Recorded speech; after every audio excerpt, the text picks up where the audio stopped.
Hi families, welcome to Stories of Lux channel. Friday எடுத்த விலாகுங்க இது. Afternoon பாப்பாவுக்கு பிடிக்கும்னு சொல்லிட்டு ஃப்ரெண்டு பிரியாணி எடுத்துகிட்டு வந்திருந்தாங்க. ஆனால் நாங்கள் அதுக்குள்ளேயே சாப்பிட்டுட்டோம். அப்புறம் கொஞ்சம் லேட்டாக எல்லோரும் சாப்பிட்டுட்டு ஈவினிங் போல் சிட்டி சென்டர் தாங்க போயிருந்தோம்.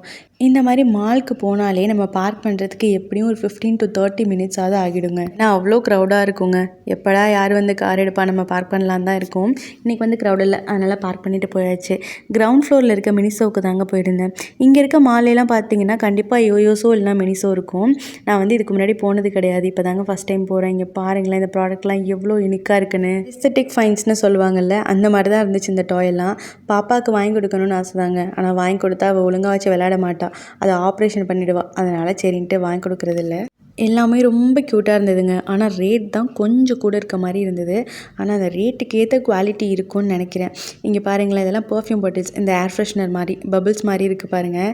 அப்புறம் பார்த்தீங்கன்னா ஸ்பூன்ஸ் எல்லாம் ரொம்ப க்யூட்டாக இருந்ததுங்க. பாப்பா இதை பார்த்துட்டு, அம்மா இதெல்லாம் வாங்குவோமா, நூடுல்ஸ் சாப்பிட்றதுக்கு வாங்குவோமா அப்படின்னா, சரிம்மா கண்டிப்பாக வாங்கலாம் அப்படின்னு சொல்லிட்டு ஃபஸ்ட் ஃப்ளோரில் இருக்க ஹைப்பர் மேக்ஸ்க்கு தாங்க போயிருந்தோம்.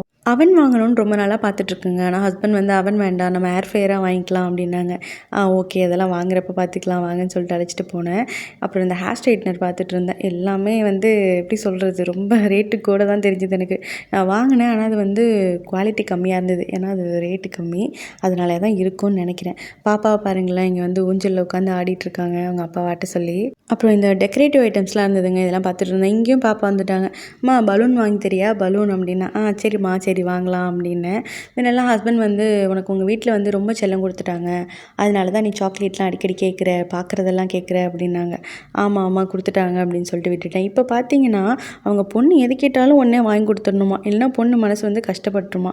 அதனால் எது கேட்டாலும் உடனே வந்துடும். இப்போ தான் நான் நினச்சிக்கிட்டேன், உங்களுக்கு வந்தால் ரத்தம், எங்களுக்கு வந்தால் தக்காளி சட்னியா, அப்போ இப்படி தானே எங்களையும் எங்கள் வீட்டில் வளர்த்துருப்பாங்க அப்படின்னு நினச்சிட்டு இருந்தேன். இந்த ட்ராலி பாருங்களேன், எனக்கு வந்து ரொம்ப பிடிச்சிருந்தது. லாஸ்ட் டைம் இங்கே வந்தப்போ நான் இந்த மாதிரி ட்ராலி தேடிக்கிட்டு இருந்தேன் பாப்பாவுக்கு, ஆனால் கிடைக்கல. அதனால் நார்மல் ட்ராலி வாங்கிட்டோம். இதையாவது வந்து போகிறப்ப வாங்கிக்கலாம் அப்படின்னு ஒரு ஐடியாவில் இருக்கேன். இந்த சிலிக்கான் மோல்டு பார்த்திங்கன்னா ரொம்பவே சூப்பராக இருந்தது. இந்த பேக்கிங் ஐட்டம்ஸ் மேலெலாம் எனக்கு ரொம்ப க்ரேஸுங்க. அது ஏன்னே தெரில, நான் பேக் பண்ணுறதுனாலையா என்னன்னு தெரில. நிறையா ப்ராடக்ட் இருந்தது, ஆனால் இப்போதைக்கு இதெல்லாம் தேவைப்படாது, அதனால் வச்சுட்டு வந்தாச்சு. பாப்பாவுக்கு வந்து சைக்கிள் வாங்கலான்னு தாங்க முக்கியமாக வந்தோம். ஆனால் அவள் வந்து சைக்கிள் வந்து ஓட்டுற மாதிரியே தெரியல. இந்த மாதிரி தள்ளிட்டு போகிறா பாருங்க, இந்த மாதிரி வச்சு தள்ளிட்டு போகிறது தான் வாங்கணுங்கிறா. ஆனால் அது இனிமேல் வாங்கி அது வந்து செட் ஆகாது. சைக்கிள் ஓட்டுற மாதிரி இருந்தால் அதை வாங்கி வச்சு ப்ராக்டிஸ் பண்ணால் வந்துடும். ஆனால் அது வேண்டாங்கிறா, இதில் தான் உட்கார்றா. அதோட சரின்ட்டு விட்டுட்டேன். ஹஸ்பண்ட் வந்து பாப்பாவுக்கு எதுவும் எடுக்கிறேன்னா இடம் அப்படின்னாங்க. இல்லை வேண்டாங்க, ஊர்லேருந்து கொண்டு வந்துட்டே இருக்குது, அதை வச்சு பார்த்துக்கலாம் அப்படின்னேன். சரி அப்போ உனக்கு ஏதாவது டிஷர்ட் எடுத்துக்கோ அப்படின்னாங்க. சரி பார்க்கலாம் அப்படின்னேன். அதுக்குள்ளே மேடம் வேலையை பார்த்துட்டாங்களா. இங்கேயும் வந்து இந்த ஹவுஸ் கீப்பிங் வேலையை பார்த்துட்டு இருந்தேன். எல்லாத்தையும் எடுத்து வச்சுட்டு அடுத்த செக்ஷனில் டிஷர்ட் பார்க்கலான்ட்டு போனேன். எடுத்துக்கோ 2-3 தான் எடுத்துக்கோ அப்படின்னாங்க. இல்லை எதுவுமே வேண்டாம், ஊரில் இருந்து வரும்போது எடுத்துகிட்டு வந்த ட்ரெஸ்ஸே இருக்குது, அதை வச்சு பார்த்துக்கலாம் அப்படின்னு சொல்லிட்டு இந்த மேக்ஸிலாம் வந்து சும்மா பார்த்துட்டு இருந்தேங்க. நல்லா இருந்துச்சு. இப்போ இந்த பேட்டர்னும் நல்லா இருந்துச்சு. இங்கே வந்து நான் மேக்ஸிமம் ட்ரெஸ்ஸே எடுக்க மாட்டேங்க. எனக்கு வந்து இங்கே எல்லாமே காஸ்ட்லியாக தான் தெரியும், அதனால் ட்ரெஸ்லாம் எடுக்கிறதில்ல. இந்த சிட்டி சென்டரில் வந்து ஒர்க் சினிமாஸ் இருந்துச்சு, அதை பார்த்துட்டு இருந்தேன். ஒரு தடவை கூட இவங்க என்னை மூவிக்கு அழைச்சிட்டு போனது கிடையாதுங்க. எங்கள் அப்பாவும் என்னை அழைச்சிட்டு போனது கிடையாது. இப்போ மேரேஜ் ஆகி 2 இயர்ஸ்க்கு அப்புறம் ரிலேஷனில் வந்து மாமா மாமி அவங்க தான் ஃபஸ்ட்டு அமரன் மூவி வந்துச்சு இல்லையா, அப்போ அழைச்சிட்டு போனாங்க. அப்போ தான் போய் தேட்டரே நான் எப்படி இருக்குன்னு பார்த்தேன். அப்புறம் இந்த விண்டோ ஷாப்பிங்லாம் முடிச்சுட்டு ஒன்றுமே வாங்கலை. அப்புறம் இறங்கியாச்சு. ஃபுட் கோர்ட் இருந்தது, அங்கே ஏதாவது வாங்கலாமான்னு பார்த்தோம். அதுவும் செட் ஆகலையா.